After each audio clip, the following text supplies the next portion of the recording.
my older sister was around 11 or 12 years old, she was diagnosed with mononucleosis, commonly called mono. She was extremely tired all the time, sleeping all night and most of the days. Her tonsils were really swollen and painful, and it was very difficult for her to swallow. Her symptoms lasted for about a month. It was a very slow recovery. I understood that once she had this disease, it would never leave her body, and it could return at any time, especially if she was run down. I felt really sorry for my sister. If you are unfamiliar with mononucleosis, it is a contagious viral infection, often caused by Epstein-Barr, which is a virus in the herpes family. It can also be caused by other viruses. Symptoms include swollen lymph nodes in the neck and armpits, extreme fatigue, body aches and pains, sore throat, fever, and often a rash. Now, when I was 16, I got mono. I experienced the same extreme fatigue. My tonsils were swollen and very tender, and my body felt like it was made of lead. Anything more than lying flat on my back required too much energy. I could not get off the couch. It was all I could do to make it down the hall so I didn't have to use a bedpan. Eating and drinking required too much energy, and I felt like I was withering away. After about a week, my mother decided to take me to the doctor. At the time, I didn't realize I was being evaluated by a homeopathic doctor who performed some very strange tests on me.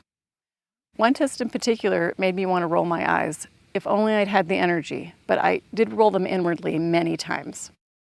It was the strangest test I'd ever seen. He took a metal rod and placed it between my toes, then evaluated a reading on a machine. He did this between all of my toes. What could he possibly find between my toes that could help me get better? I was so grumpy that I hadn't been taken to a real doctor who could actually help me get better. He made up for me what I now understand to be some homeopathic tinctures, and I was instructed to take a few drops of these medicines under my tongue about 4 or 5 times a day. He cautioned me that I would begin to feel better right away, but that I should still take it easy for the next few days as my body tried to regain its strength. I tried to be hopeful, but I wasn't. I was still too grumpy and fuming that I had exerted all of this energy to get off the couch for this. I followed his instructions anyhow, and a day later, almost like magic, I began to feel relief from my symptoms. Within 3 days, I was almost all the way back to myself. I couldn't believe it.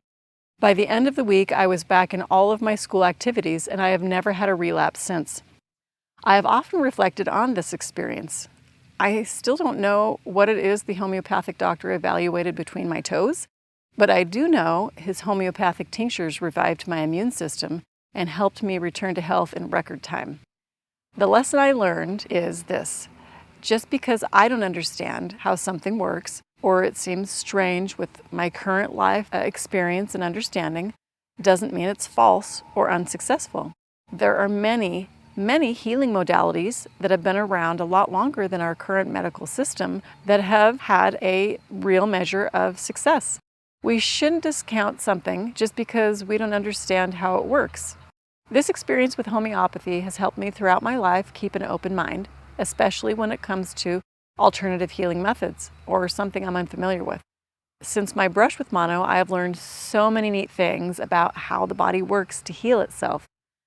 Some of my experiences or ideas might sound strange. They did to me at first. Just try to keep an open mind and prepare to be amazed. I cannot wait to share with you what I've learned